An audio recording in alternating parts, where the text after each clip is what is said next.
Since its founding in 1912, Pi Kappa Delta has left and continues to leave a resounding impact on the forensics community. In fact, according to the Pi Kappa Delta website, last accessed March 12, 2010, more than 60,000 individuals from 200 different colleges and universities are lifetime members of this honorary. This organization instills the values of what it means to be a true competitor, such as what it means to be a team, and supporting one another in their forensics endeavors. In the end, scholars are left with outstanding speaking skills that will aid them in their daily lives. But an impact that must not go unseen by the forensics community, that affects our generations and the generations to come, is the impact on our environment. Pi Kappa Delta and its member schools have an opportunity to embrace environmental changes by simply reevaluating the numerous ways that the competitions utilize paper. While it is true that many schools are encouraging their extemporaneous speakers to go electronic, the ballot system continues to pose an unnecessary burden on our environment. To fully understand this burden, we will first examine the paper problem. Then we'll identify how this paper problem impacts our environment, before finally finding some alternatives to the ballot system that we as an honorary can take to benefit our environment. To fully understand the impacts of paper waste, it is important that we first uncover the paper problem. The American Forest and Paper Institute in March 2010 notes that Americans are utilizing almost 25% of the world's paper products. This amounts to approximately 68 million trees being cut down annually. While it is true that the forensics community has helped our society, we cannot say that we have not contributed to this problem, specifically in the area of the ballot system. At a tournament, judges are required to fill out a ballot, such as you have in front of you right now. And judges are required to write comments about the speakers on that sheet of paper. Then they turn this ballot into the tab room that has ranked the speakers in order of how well they performed in the round. Now you may be asking yourself, this doesn't seem like a large amount of problem. How big is it? Well, by doing some quick calculations, we can uncover just how big this problem actually is. At a typical tournament, schools bring around 25 individual events and 5 debate teams if they're lucky. Take these 30 events times 3 rounds, 4 to 6 if individuals are honored enough to participate in out-rounds, and you are looking at a minimum of 90 sheets of paper per school. But the problem doesn't stop there. Because at a typical tournament, there are around 25 schools. And according to the National Parliamentary Tournament of Excellence, last accessed March 10, 2010, in 2009 alone, there was a whopping 94 tournaments. This equals the unbelievably large amount of paper equaling 211,250 sheets of paper. To help put a picture in your mind, each piece of paper weighs 4.5 grams. So doing the math and some quick conversions, we can understand that this equals 2,100 pounds, roughly equivalent to the weight of a hunter, or the entire weight of an offensive line of a professional football team.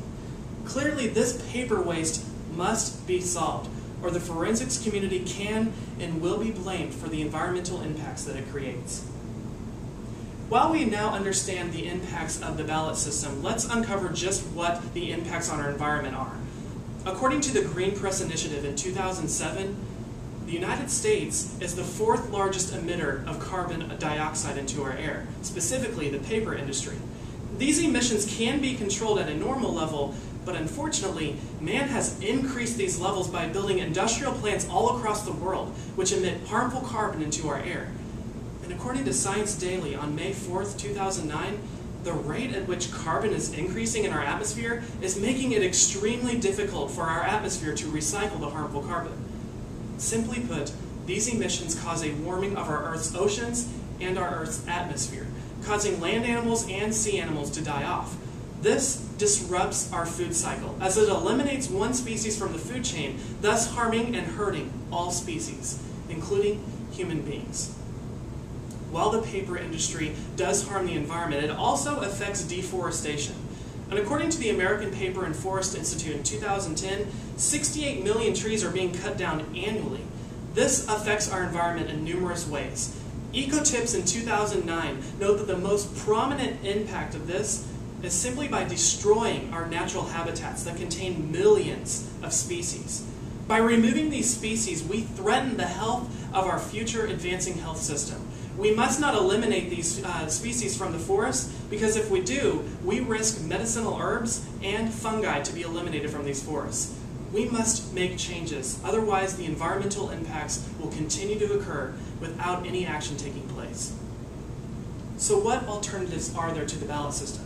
You're probably saying that the paper problem is nationwide, but unfortunately, it first starts with the forensics community, Pi Kappa Delta. We need to take steps to reverse this harmful trend. You're probably looking at the impacts and saying, what alternatives can we take to reverse this trend? Well, the answer is actually quite simple. Oral critiques.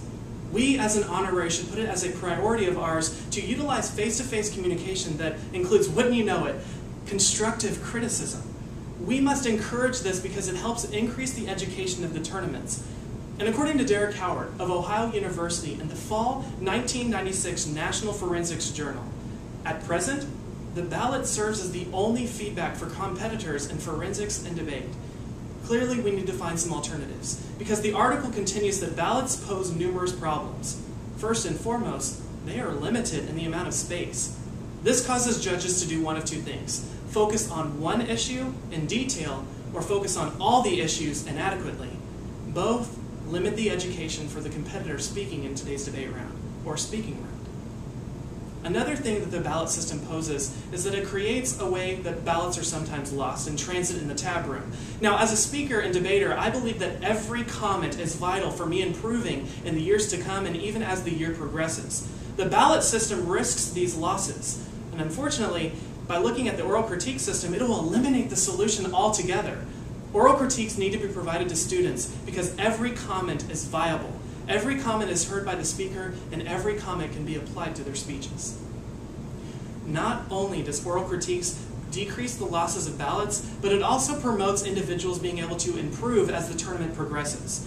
After a debate round or speaking round takes place, it is freshest on the speaker's mind immediately after the round taking place. Therefore, by giving constructive criticism after the round has taken place, we realize that we are more apt to apply your comments to my speech, making it to where I can grow as the tournament progresses.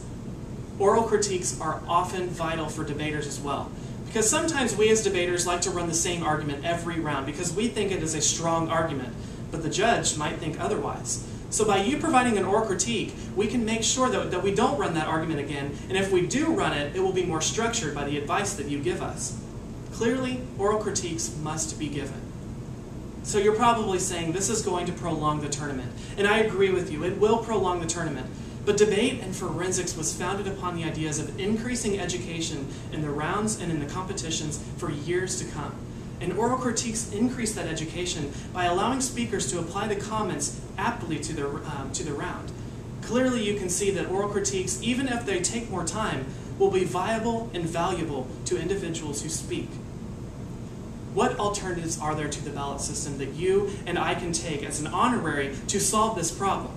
Well, at the beginning of each tournament, we're going to provide each judge with an index card.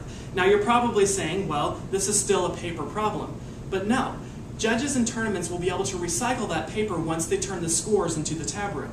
So overall, this situation would be solved by switching to an oral critique system and having the judges score on an index card.